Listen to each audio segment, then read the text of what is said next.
बात करते बुलेटिन के इस वक्त की बड़ी खबर से शुरुआत करेंगे। जम्मू से बड़ी खबर देखने को मिल रही है, जहां पर जम्मू में कांग्रेस के सम्मेलन में जुटे हुए हैं पार्टी के कई दिग्गज नेता।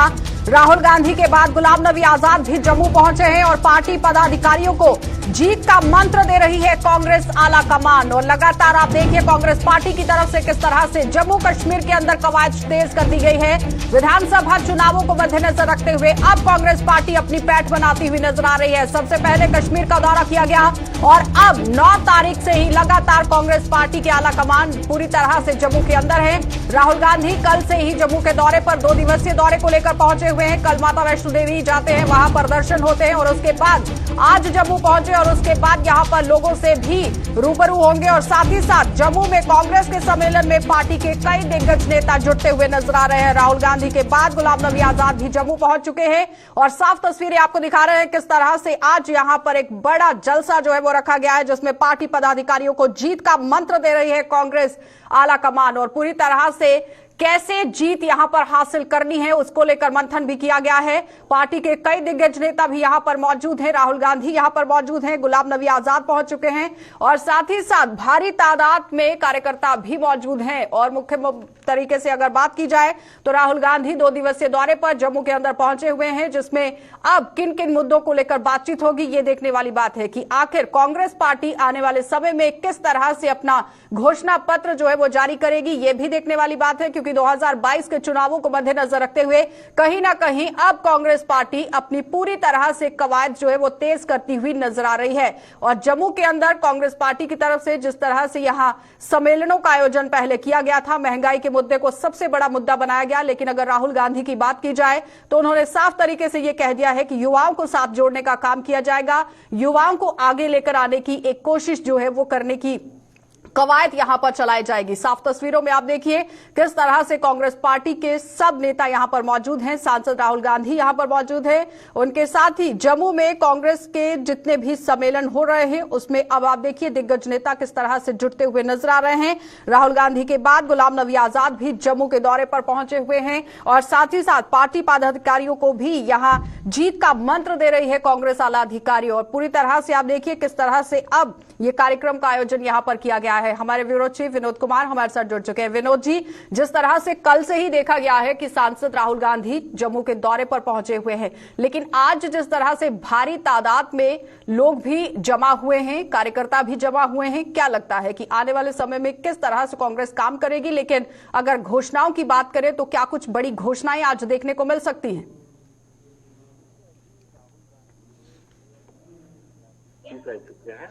उन्होंने संबोधन नहीं किया। अलबत्ता बाकी जितने कांग्रेस के बड़े नेता हैं वो जम करके भारतीय जनता और जो सेंट्रल गवर्नमेंट है उसको क्रिटिसाइज की। बड़ी बात यह है कि डीडीसी चुनाव के बाद जो कार्यकर्ता डिमोरलाइज हुआ था वो आज कार्यकर्ता हतोत्साहित होने के साथ पंडाल पूरी तरह से खचाखच भरा हुआ, ये इम्पोर्टेंट बात है। बड़ी बात यह है कि जब नेतृत्व तभी सभी गुट जो है, चाहे आजाद गुट हो, करा गुट हो, वीर गुट हो, सब के सब एक साथ मंच पे है तो कार्यकर्ताओं का मनोबल और भी बढ़ जाता है। उत्साह ऐसा देखा गया है, पहले कभी ऐसा अभूतपूर्व उत्साह जिसको कहते हैं कार्यकर्ताओं में है। तो ये लंबे समय के बाद कांग्रेस में मुझे लगता है जो राजनीतिक ऑक्सीजन पॉलिटिकल आई है, उत्साह कार्यकर्ताओं ने दिखाया। विनोद जी, क्या लगता है कि जिस तरह से आरोप लगाए जा रहे थे कि कांग्रेस पार्टी के अंदर कई गुट बनते हुए नजर आ रहे हैं, कहीं ना कहीं कार्यकर्ता भी बंटता हुआ नजर आ रहा था, उसी को सारे मुद्दों को खत्म करने के लिए, यानी उन सभी बातों का खंडन करने के लिए आज यहां पर इस तरह से सम्मेलन का आयोजन किया गया है? नहीं, कुछ सप्ताह पहले श्रीनगर में ये फाउंडेशन स्टोन रखा गया था पार्टी कार्यालय का। उस दौरान गुलाम नबी आजाद, तारिक अमीर खरा जी सब एक साथ एक ही मंच पर उन्होंने डाइस को शेयर किया था। उसी वक्त से पता चल गया था कि कहीं ना कहीं कश्मीर में जब ये कार्यक्रम कहा था कि अब मैं कश्मीर के बाद जम्मू का भी दौरा करूंगा और जम्मू के दौरे के दौरान भी एकजुटता दिखी है। एकजुटता दिखने से कांग्रेस में आने वाले दिनों में मजबूती हो सकती है। ये भारतीय जनता पार्टी के लिए कहीं ना कहीं लेकिन विनोद जी, सवाल यहाँ पर यह भी है, जो आम लोगों की तरफ से भी बात सामने रखी गई थी कि कहीं ना कहीं अपना जनाधार खराब करती हुई नजर आ रही थी कांग्रेस पार्टी। कहीं ना कहीं लोग जो हैं वो कांग्रेस पार्टी से निकलते हुए नजर आ रहे थे, किनारा करते हुए नजर आ रहे थे। कई ऐसे दिग्गज नेता भी हैं जिन्होंने कांग्रेस पार्टी से किनारा कर दिया। लेकिन उसी आघात को पूरी तरह से पूरा करने के लिए, उस कमी को पूरा करने के लिए क्या लगता है कि इस तरह से कदम उठाए जा रहे हैं? देखिए, राहुल गांधी आए हैं, इसलिए ये सभी नेता यूनाइटेड दिख रहे हैं। आगे देखना है कि इनकी यूनिटी को किस तरीके से आगे भी एक दिशा दी जा सकती है। रजनी पाटिल जो जम्मू कश्मीर मामलों की प्रभारी है, उनकी ये नैतिक जिम्मेदारी बन जाती है कि इन सबको यूनाइट करके साथ में लेके चले। जो दो कार्यक्रम हुए हैं, एक श्रीनगर का और एक जम्मू का, दोनों ही कार्यक्रमों में एकजुटता जरूर नजर आई है। लेकिन हमने देखा था जब जम्मू के कार्यक्रम की तैयारियां हो रही थी तो तीनों गुट अलग तरीके से मिले थे। वो एक अच्छा संकेत नहीं था। और मुझे ऐसा लगता है कि अब कार्यकर्ता जब सभी गुटों को एक साथ मंच पे देख रहे हैं तो कार्यकर्ताओं में भी उत्साह बढ़ेगा, कार्यकर्ता भी मजबूत होगा और अपना सबसे ज्यादा यानी जितना हो सकता है उतना अपना काम देगा। आज जिस तरह से सम्मेलन का आयोजन किया गया है विनोद जी, क्या लगता है कि राहुल गांधी की तरफ से क्या कुछ बड़ी बातें देखने को मिल सकती हैं? किन किन मुद्दों को लेकर बातचीत हो सकती है? क्योंकि धारा 370 और 35A को लेकर नेशनल कॉन्फ्रेंस ने भी अपना कड़ा रुख इख्तियार कर दिया है और पीडीपी ने भी। और अक्सर हमने देखा है कि जब भी जम्मू कश्मीर के अंदर सरकार बनी है तो वो अलायंस अगर हुआ है तो वो कांग्रेस के साथ हुआ है। देखिए, कांग्रेस ने 35A और 370 को लेकर के अपना रुख पूरी तरह से स्पष्ट कर दिया है। डे वन से ही उन्होंने कह दिया है कि यह मामला कोर्ट के विचाराधीन है, लिहाजा इस मामले पर किसी तरह की टीका टिप्पणी नहीं की जा सकती क्योंकि मामला कोर्ट के विचाराधीन है। अब रहता है कि स्टेटहुड, पूर्ण राज्य का दर्जा मिले, लैंड सुरक्षित हो, जॉब सुरक्षित हो, इन बातों पर राहुल गांधी स्ट्रेस देंगे। और जम्मू के लोग भी, काफी तादाद में जम्मू के लोग भी चाहते हैं कि उनकी लैंड और जॉब प्रोटेक्ट हो और स्टेटहुड का दर्जा मिले, अर्ली इलेक्शन हो, डिलिमिटेशन कमीशन की रिकमेंडेशन जल्दी है। इन सभी मुद्दों पर राहुल गांधी बोल सकते हैं। लेकिन विनोद जी, यहाँ पर आम लोगों की तरफ से आरोप ये भी लगाए जाते हैं कि जब भी किसी पार्टी के आला कमान यहाँ पर पहुंचते हैं तो सबसे पहले रुख कश्मीर का होता है, जम्मू का नहीं। देखिए, उस दौरान आप देख सकते हैं कि उस दौरान जीए में जो पीसीसी चीफ है उनके बेटे की शादी थी, उनके बेटे की शादी में शामिल होने के लिए राहुल गांधी आए थे। राहुल गांधी को उसी दौरान वहां पर फाउंडेशन स्टोन रखने का भी मौका मिला। ये आपने ठीक कहा कि ये शिकायतें रहती हैं कि चाहे पार्टी कोई भी हो उसका ध्यान टनल के उस पार ज्यादा रहता है, लेकिन ऐसा नहीं है। अब पार्टियों को पता है कि जम्मू के लोग जागरूक हो चुके हैं और जम्मू को नजरअंदाज नहीं किया जा सकता। क्योंकि धारा 370 हटने से पहले ही यहाँ पर इसी तरह से काम होता आया है, लेकिन उसके बाद एक बहुत बड़ा दावा पेश किया गया था कि जब धारा 370 को अनुच्छेद कर यहाँ पर पूरी तरह से संशोधित कर दिया जाएगा उसके बाद फोकस जम्मू के अंदर भी रहेगा। लेकिन ऐसा कुछ भी देखने को नहीं मिल रहा है विनोद जी, और अक्सर ये देखने को मिल रहा है कि सबसे पहले घाटी का रुख होता है और उसके बाद जम्मू का। लेकिन फिलहाल जिस तरह से आज राहुल गांधी जम्मू के अंदर पहुंचे हुए हैं, क्या लगता है कितना अहम ये दौरा माना जा सकता है? देखिए, कांग्रेस के लिहाज से बड़ा अहम दौरा माना जा रहा है कि लगातार दूसरी बार एक ही मंच पर सभी वो बड़े नेता नजर आ रहे हैं, इकट्ठे बैठे नजर आ रहे हैं, इसलिए कांग्रेस के लिहाज से बड़ा इंपॉर्टेंट दौरा है। अगर बीजेपी के लिहाज से देखें तो आज जो कार्यकर्ताओं में उत्साह दिख रहा है तो कहीं ना कहीं कांग्रेस और अपने आप को जमीनी सतह पर स्ट्रेंथन कर सकती है। और यही एक वजह है कि आज कार्यकर्ताओं का उत्साह इस बात का सबूत है, इस बात की पुष्टि करता है, इस बात की तस्दीक करता है कि अब उन्होंने अपने बड़े नेताओं को एकजुट देखा है, यूनाइट देखा है और कार्यकर्ता भी यूनाइट हो। चलिए विनोद जी, बहुत बहुत धन्यवाद जुड़ने के लिए। तो फिलहाल आपने देखा कि हमारे ब्यूरो चीफ विनोद कुमार हमारे साथ जुड़े हुए थे, जो पूरी जानकारी दे रहे हैं कि किस तरह से कांग्रेस आलाकमान अब यहां जीत का मंत्र साझा करती हुई नजर आ रही है, लेकिन कार्यकर्ताओं में काफी तरीके से उत्साह जो है वो देखने को मिल रहा है। और उसके साथ आपको बताना बहुत जरूरी है कि अहम बात यहां पर यह है कि कांग्रेस पार्टी जिस तरह से लगातार अब आप देखिए महंगाई के मुद्दे को लेकर बातचीत करती हुई नजर आ रही थी, लेकिन अब देखना यह होगा कि आने वाले समय में कांग्रेस पार्टी को कितना फायदा जम्मू कश्मीर से मिलता है। आगे बढ़ जाएंगे, एक और बड़ी खबर से आपको रूबरू करवा देते हैं, क्योंकि एक और बड़ी खबर जो है वो सामने आ रही है, जिसमें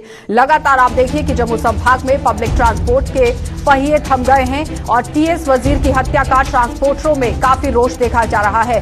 लोगों की आवाजाही में दिक्कतें झेलनी पड़ सकती हैं। और पूरी तरह से आपको ये भी बताना बहुत जरूरी है कि जो आवाजाही है उसमें कहीं ना कहीं रोक लग सकती है, लोगों को काफी दिक्कतें हो सकती हैं। हत्यारों को जल्द यहां गिरफ्तार करने की मांग उठ रही है। कल ही टीएस सिंहदेव की हत्या का मामला सामने आया था, जहां पर जम्मू संभाग में अब पब्लिक ट्रांसपोर्ट के पहिए थम गए हैं और लोगों को आवाजाही में कई तरह की दिक्कतें झेलनी पड़ सकती है, क्योंकि कल से ही ट्रांसपोर्टर्स ने पूरी तरह से ये साफ कर दिया था कि आज कोई भी गाड़ी नहीं चलेगी। तो हत्यारों को जल्द गिरफ्तार करने की भी ये लोग मांग करते हुए नजर आ रहे हैं। मुख्य रूप से अब देखना ये होगा कि आखिर जिस तरह से ट्रांसपोर्टरों की तरफ से यहां पर हड़ताल तो घोषित नहीं की गई है, लेकिन पहिए कहीं ना कहीं थम चुके हैं। गाड़ियों के रास्तों पर आपको गाड़ियां चलती हुई नजर नहीं आ रही है। जम्मू संभाग में पब्लिक ट्रांसपोर्ट के पूरी तरह से पहिए थम गए हैं और टीएस सिंहदेव की यहां पर पूरी तरह से हत्या का मामला जो है वो सामने आया है, जिसमें टीएस वजीर की हत्या का ट्रांसपोर्टरों में काफी तरीके से रोष देखा जा रहा है। और लोगों की आवाजाही जिस तरह से यहां पर देखने को मिल रही है, लोग पैदल ही अपने घरों से काम के लिए निकलते हुए नजर आ रहे हैं और कई लोग रास्ते में ही गाड़ियों का इंतजार करते हुए नजर आ रहे हैं। साफ तस्वीरें आपको दिखा रहे हैं, जिस तरह से आप देखिए, मिनी बस हो, बस हो, कोई भी गाड़ी चलती हुई नजर नहीं आ रही है। लोग पैदल ही मार्च करते हुए नजर आ रहे हैं। इसी पर ज्यादा बातचीत के लिए हमारे संवाददाता मोहिंद्र हमारे साथ जुड़ चुके हैं। मोहिंद्र, जिस तरह से ट्रांसपोर्टरों की आज यहां पर मुकम्मल तरीके से आप देखिए हड़ताल ही इसे कहेंगे, कितना असर ग्राउंड पर देखने को मिल रहा है?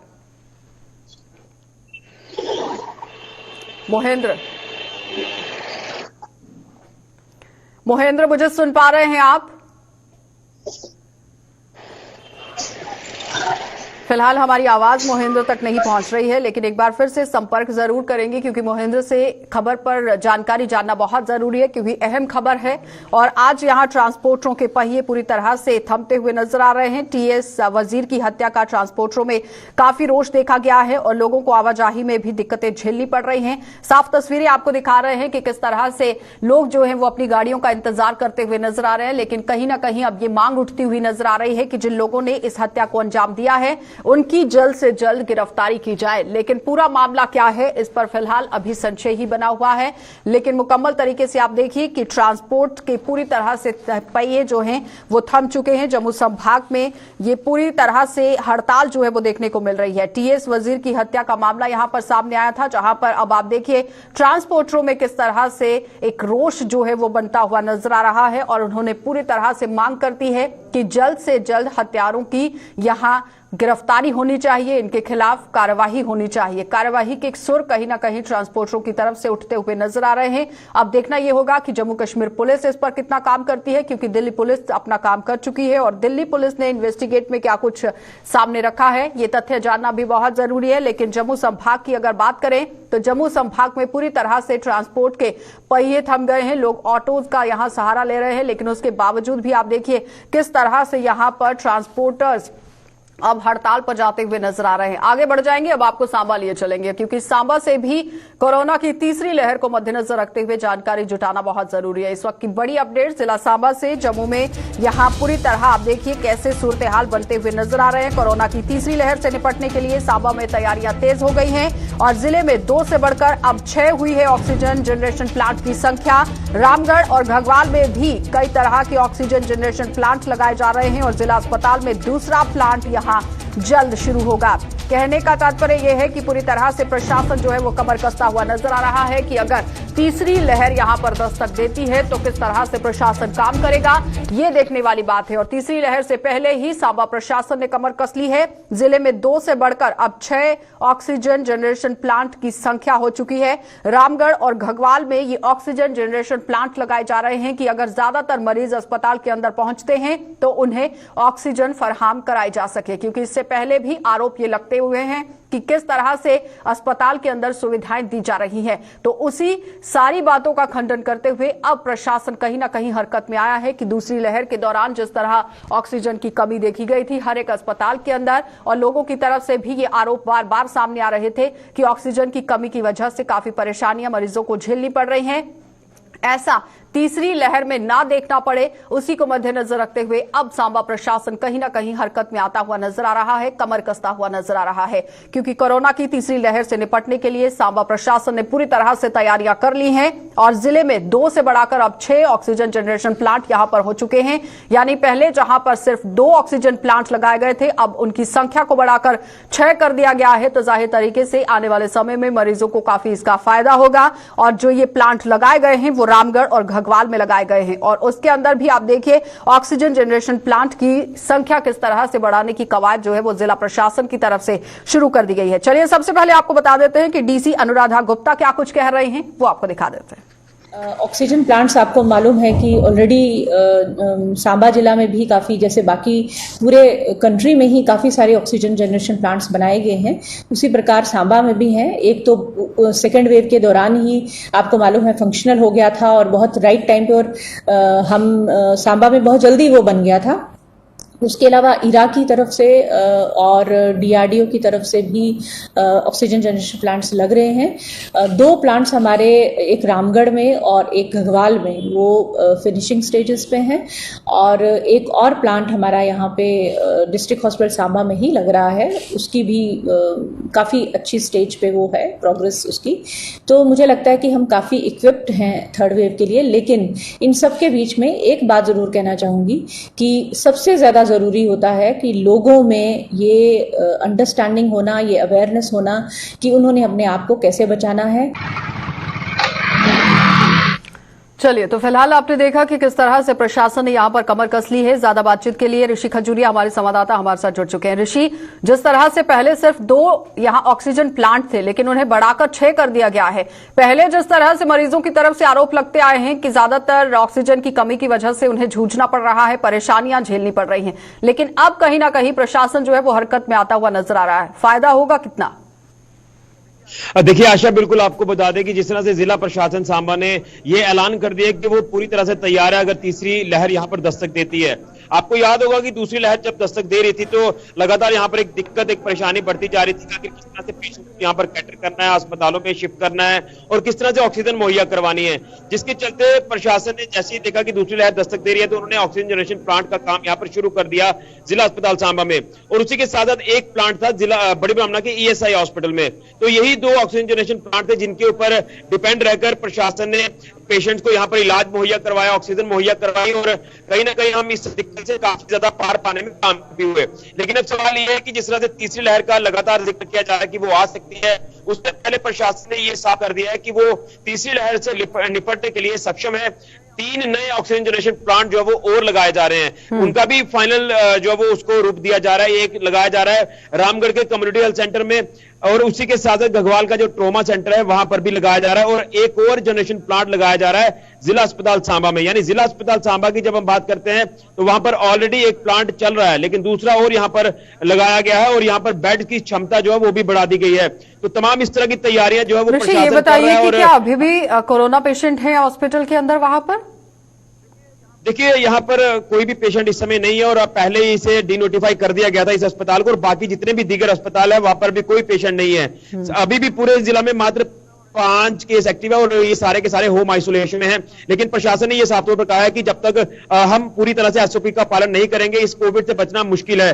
प्रशासन ने तो अपने एंड पर तैयारियां कर ली है, हेल्थ डिपार्टमेंट ने तैयारियां कर ली है और तैयारी को अंतिम रूप भी दिया जा रहा है। लेकिन यहाँ पर रिस्पॉन्सिबिलिटी लोगों की भी बनती है कि लगातार बिना मास्क के देखे जा रहे हैं, बिना सोशल डिस्टेंसिंग के देखे जा रहे हैं। प्रशासन ने कहा कि हम लोगों की हर दिक्कत परेशानी सुनने के लिए तैयार है, बशर्ते लोगों को भी हमारा साथ देना होगा। हर जिले के अंदर चालान काटे जा रहे हैं, कार्रवाइयां की जा रही हैं। क्या जिला प्रशासन ने यहाँ पर कोई कार्रवाई को अंजाम नहीं दिया है? क्योंकि काफी तरीके से लोग जो है वो वायलेट करते हुए नजर आ रहे हैं। देखिए पिछले अगर 1-1.5 महीने का अपडेट डाटा मैं आपको बताऊं तो डाटा साफ तौर पर कहता है कि यहाँ पर काफी ज्यादा चालान जो है वो वायलेटर्स के काटे गए हैं, उनको अवेयर किया गया है, उनको लगातार ये कहा गया है कि आप लोग बिना प्रिकॉशंस के घरों से बाहर ना निकले। और जो भी लोग मिले हैं उनको चालान किया गया। खासतौर पर मैं पैसेंजर गाड़ियों की बात करूंगा, पैसेंजर गाड़ियों को लगातार चेक किया गया। वहां पर ओवरलोडिंग इतनी ज्यादा होती है कि सवारियां जो सीट के बराबर होनी चाहिए उससे भी ज्यादा सवारियां उसमें होती है और सोशल डिस्टेंसिंग नहीं होती, चिपकी होती है एक दूसरे से सवारियां। इसको लेकर हमारे जो जिला के आला पुलिस ऑफिसर्स हैं उन्होंने भी उनको दिशा निर्देश दिए बस चालकों को, बस कंडक्टर्स को, कि आप लोग इस गाइडलाइंस को वायलेट ना करें, ये काफी घातक साबित हो सकती है। और अगर इसी तरह से रहा तो जो तीसरी लहर का हम जिक्र कर रहे हैं वो कभी भी दस्तक दे सकती है। उससे पहले हमें एसओपी का पालन करना है। यानी कहने का तात्पर्य ऋषि यहाँ पर ये है, और सवाल भी ये है कि चाहे प्रशासन लाख कोशिश कर ले, लेकिन उसमें जब तक आम जनता का सहयोग नहीं मिलेगा तब तक कुछ नहीं होने वाला है। और जाहिर तरीके से दूसरी लहर में भी देखा था कि किस तरह से त्राही यहां पर मचती हुई नजर आई थी। तो अब अगर वैसा ही करना चाहते हैं तो फिर ये आम जनता को समझदारी थोड़ा सा दिखाने की बहुत जरूरत है। बिल्कुल आशा, यहाँ पर लोगों को अपनी मेंटेलिटी चेंज करने की जरूरत है, लोगों को अपनी सोच बदलने की जरूरत है। लोग ये सोचकर चल रहे हैं कि कोविड नहीं था, कोविड खत्म हो गया, हम अब हमें कोई परवाह नहीं है, अब हम बिना मास्क के चलेंगे। इसी चीज को हाईलाइट किया है डीसी सांबा ने आज भी, कि लोगों की एक मानसिकता जो चेंज हो गई है पिछले 1-1.5 महीने से, जब से रिलैक्सेशन दी गई है, उनको दोबारा से उस चीज को सोचना होगा, उस वक्त में जाना होगा कि जब दूसरी और पहली लहर से जूझ रहे थे और कितना घातक उन साबित लोगों हुई के थी। बारे में तो सोचने की बहुत जरूरत है ऋषि, जिन्होंने कोविड के दौरान अपनों को खो दिया। बिल्कुल बिल्कुल, यहाँ पर ये इसी बात को लगातार हाईलाइट किया जा रहा है, लगातार ये बातें उनको समझाई जा रही है कि आप लोग अपने परिवार की तरफ नजर मार के देखिए, आप लोग सोसाइटी लोकेलिटी के लोगों की तरफ नजर मार के देखिए। अगर आप लोग लापरवाही करते हैं तो वो लापरवाही कितनी घातक साबित हो सकती है। एक नहीं बल्कि कई लोग जो है वो इसकी चपेट में दोबारा से आएंगे और दोबारा से यहाँ कोविड की वजह से हाहाकार करते हुए लोग नजर आएंगे। और वैक्सीनेशन को लेकर क्या कुछ अपडेट है वहां पर? कितने प्रतिशत लोगों को हो गई है 18+ वालों को? देखिए, यहाँ पर उन्होंने साफ तौर पर एक आंकड़ा जारी कर दिया है कि 100% यहाँ पर 18+ कैटेगरी के लोगों को वैक्सीनेट कर दिया गया है। अब 32% जो वो सेकंड डोज भी कंप्लीट हो चुकी है, यानी काफी स्पीड में हम यहाँ पर बढ़ते हुए नजर आ रहे हैं। और मुझे लगता है कि फर्स्ट डोज में अगर जिला सांबा पहले नंबर पर आया, अव्वल नंबर पर आया, तो जिस स्पीड से यहाँ पर 32% सेकंड डोज भी कंप्लीट हो चुकी है, उम्मीद है कि जल्द ही जिला सांबा सेकंड डोज में भी अव्वल नंबर पर आएगा। और यहाँ जो कहा जा रहा है कि वैक्सीनेशन ही एकमात्र उपाय है कोविड से बचने का, उसको लेकर यहाँ पर लोग जो पूरी तरह से वैक्सीनेट हो जाएंगे। बहुत बहुत धन्यवाद जुड़ने के लिए। तो फिलहाल आपने देखा कृषि खजूरिया हमारे संवाददाता हमारे साथ जुड़े हुए थे, जो बता रहे हैं कि किस तरह से जिला सांबा के अंदर काम हो रहा है। प्रशासन ने पूरी तरह से कमर कस ली है, लेकिन लोगों का सहयोग होना बहुत जरूरी है। जब तक आम जनता सहयोग नहीं करेगी तब तक आप कोरोना से पार नहीं पा सकते हैं। आगे बढ़ जाएंगे पूर्व एमएलसी और Jammu Kashmir transport welfare association के चेयरमैन त्रिलोचन सिंह वजीर की दिल्ली में निर्मम हत्या के विरोध में जम्मू संभाग में आज पब्लिक ट्रांसपोर्ट पूरी तरह से बंद रहा। और ट्रांसपोर्ट बंद रहने से लोगों को आवाजाही में खासी दिक्कतों का सामना करना पड़ा, और खासतौर पर बस अड्डे या फिर रेलवे स्टेशन आने जाने वाले लोगों को मंजिल तक पहुंचने के लिए यहां पूरी तरह से पैदल ही चलना पड़ा। तो ट्रांसपोर्टरों ने स्वर्गीय वजीर को अपनी श्रद्धांजलि देने के साथ साथ उनकी हत्या के आरोपियों को जल्द से जल्द फटकार लगाने की भी मांग की है, और साथ ही साथ पकड़कर उन्हें कड़ी सजा देने की भी मांग की, जिसकी वजह से लोगों को बहुत दिक्कत हो रही है, जिसकी वजह से हमारी बसेस, हमारे क्या बोलते हैं टैंकर्स हो गए, मेटाडोर्स होगी, तो वो अभी हमारी बिल्कुल टोटली बंद हो गई है। जैसे कि आप देख सकते हैं लोग यहाँ पे खड़े हुए हैं, जिसकी वजह से उनको लग रहा है कि वो बसेस उनके लिए आएगी। जैसे कि आप देख, सबको नहीं पता है कि उनकी मृत्यु हो चुकी है, जिसकी वजह से हमारा यहाँ पे स्ट्राइक हो चुकी है। तो सबको इसकी वजह से बहुत कुछ झेलना पड़ रहा है, और सबको पैदल चलना पड़ रहा है काम के लिए अपने। जैसे कि मजदूर वगैरह हो गए, जैसे कि उन्होंने काम के लिए जाना होता है तो वो मेटाडोर्स वगैरह में जाते हैं, तो उनको भी मेटाडोर्स वगैरह नहीं मिल रहा, तो उसकी वजह से उनको भी बहुत सफ़र करना पड़ रहा है। इससे तो परेशानी हो रहा है पब्लिक को, सारे हम तो खुद परेशान सुबह से ढूंढ रहे हैं। टेम्पो में भी ज़्यादा किराया मांग रहा है। ऐसी उनको मिलनी चाहिए सजा जिन्होंने ये हत्या की है, और क्या सोच के की है ये तो अभी सीबीआई करेगी, जांच करेगी पूरी, लेकिन उनको सख्त से सख्त सजा मिलनी चाहिए। ऐसा क्यों किया उन्होंने, इनका क्या दोष था? ये इधर पूरे जम्मू में सिख समाज के लिए और ग्रुपों के लिए बहुत ही अच्छे काम करते थे। ये बहुत अच्छा इनका ब्रेक था, जहाँ इनको बोलते थे वहाँ ये, अगर इनको एक आधी रात को फ़ोन करते थे भाई हमें किसी के काम पड़ गया है ट्रांसपोर्ट के लिए, ये हमारे फ़ोन का उसी वक्त जवाब देते थे। इन्वेस्टिगेशन टीम होनी चाहिए, उसकी तहकीकात होनी चाहिए पूरी, और ये चंद ही दिनों में ये हो जाएगी। हमें पूरा यकीन है कि इनके कातिल बिल्कुल ओपन हो जाएंगे, जल्द से जल्द मिल जाएंगे। वो कहीं नहीं जा ही नहीं सकते, वो कहीं। कोरोना को लेकर जम्मू से राहत की खबर अब सामने आ रही है। इस समय जम्मू में केवल 2 कोरोना संक्रमित हैं, जिनमें से एक का इलाज जम्मू के जीएमसी अस्पताल में चल रहा है, जबकि दूसरे मरीज का इलाज भगवती नगर स्थित डीआरडीओ अस्पताल में चल रहा है। डॉक्टर कैलाश ठाकुर के मुताबिक पिछले 24 घंटे में कोई भी कोरोना संक्रमण का नया मामला दर्ज नहीं हुआ है। इसके साथ ही 3 कोरोना संक्रमितों को अस्पताल में यहां स्वस्थ होने पर छुट्टी दे दी गई है। तो डॉक्टर कैलाश ठाकुर ने लोगों से जल्द कोरोना वैक्सीन का टीका लगाने की भी अपील की ताकि कोरोना की तीसरी लहर को रोका जा सके। घंटे में गवर्नमेंट मेडिकल कॉलेज और एसोसिएटेड हॉस्पिटल्स में कोई भी पेशेंट जो नया कोविड-19 का एडमिट नहीं हुआ है। हमारे पास जो एडमिटेड पेशेंट्स थे उनमें से 3 पेशेंट जो हैं पिछले 24 घंटे में हमने डिस्चार्ज किए हैं। अभी हमारे पास 2 पेशेंट्स टोटल जो हैं वो एडमिटेड हैं। उसमें से एक patient government medical college Bakshi Nagar में एडमिट है और एक पेशेंट जो है डीआरडीओ हॉस्पिटल भगवती नगर में एडमिट है। कि जितनी जल्दी हो सके वो जो है वैक्सीनेशन लगवा लें, बिकॉज वैक्सीनेशन जो है एक इफेक्टिव टूल है हमारे पास इस कोविड-19 से लड़ने के लिए। इसके साथ साथ में हमें हर समय हर जगह पे कोविड एप्रोप्रिएट बिहेवियर का ध्यान रखना चाहिए और अगर किसी इंसान को सिम्टम्स होते हैं या पॉजिटिव हो जाता है कोविड-19 से तो उसका अपना इलाज जो है बहुत जल्दी करा लेना चाहिए। अपने उनके संपर्क में जो लोग आए हुए हैं उनको भी टेस्ट कर। तो देश भर के साथ साथ जम्मू में भी गणेश चतुर्थी का पर्व श्रद्धा और उल्लास के साथ मनाया जा रहा है। हिंदू धर्म में गणपति का महत्व बहुत अधिक होता है और किसी भी पूजा या फिर अनुष्ठान की शुरुआत भगवान गणेश की आराधना से ही की जाती है। ये 3 से 10 दिनों का महोत्सव होता है और वहीं जम्मू में पर्यावरण प्रेमियों ने भी लोगों से इको फ्रेंडली गणेश चतुर्थी मनाने की अपील की। साथ ही उन्हें इस बारे में जागरूक भी किया कि इको फ्रेंडली गणेश चतुर्थी मनाकर वे किस तरह से पर्यावरण को बचाने में अपना सहयोग कर सकते हैं। इस मौके पर श्रद्धालुओं ने कहा कि वे भगवान गणेश से ही यही प्रार्थना करते हैं कि पूरी दुनिया से कोरोना का खात्मा हो, शांति बनी रहे।